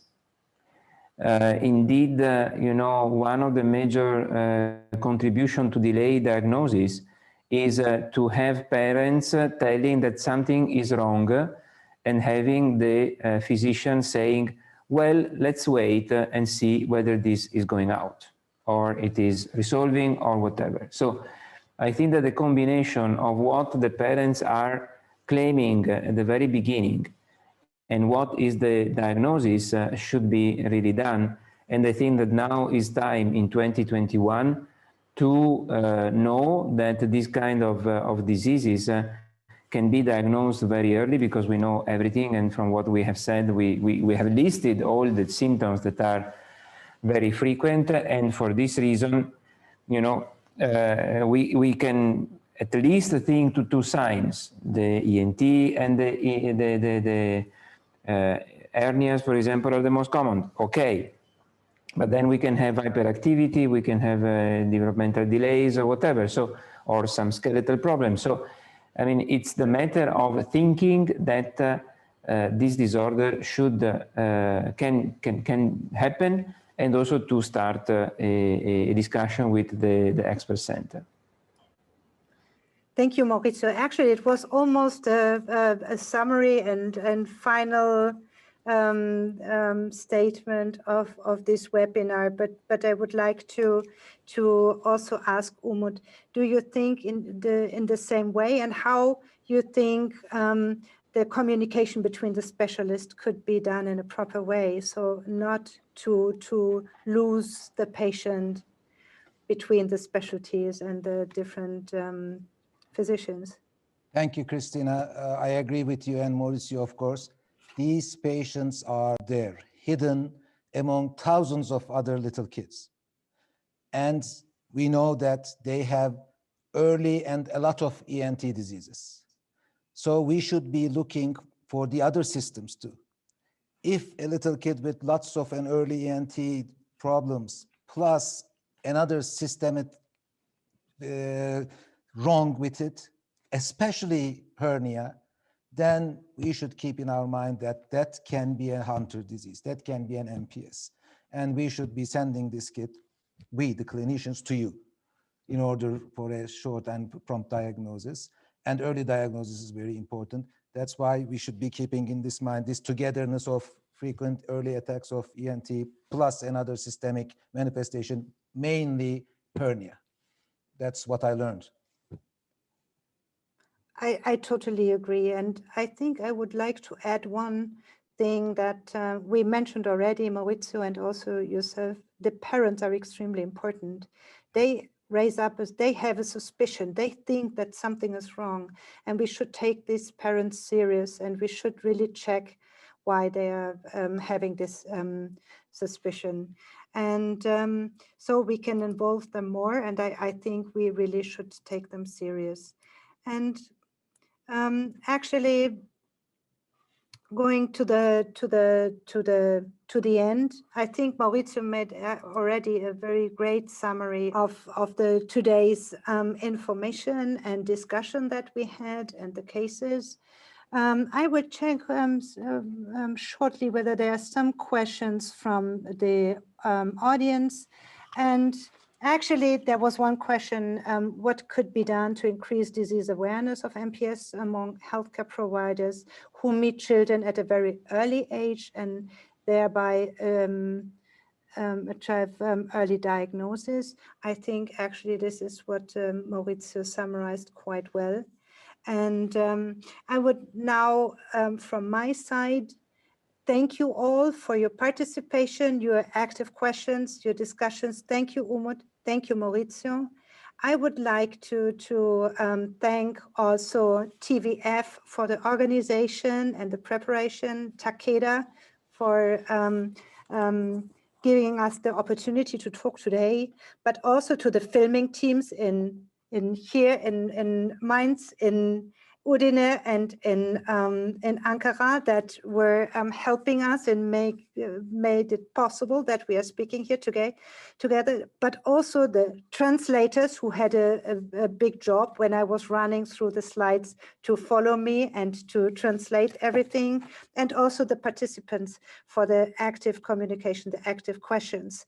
And now, Maurizio, you have to be very short, but one last sentence. I say as a moderator, ciao, bye-bye, stay healthy, and hopefully you enjoyed this webinar, and please don't forget to fill in the evaluation forms for us to know what we can do better in the next time. So Maurizio, Umut, and then we will finish this webinar. Thank you.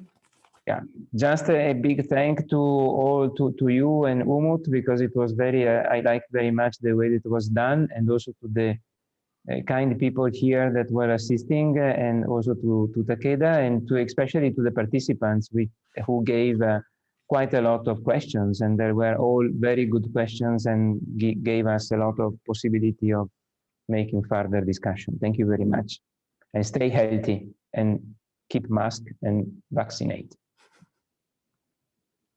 Same here, Christina, same here. Thank you very much, you all. And if you have any more questions, write to us. It was very nice being here. Thank you again. I learned a lot from you. You have a very safe and healthy days. Stay away from COVID. Thank you very much. Thank you. Ciao. Bye-bye.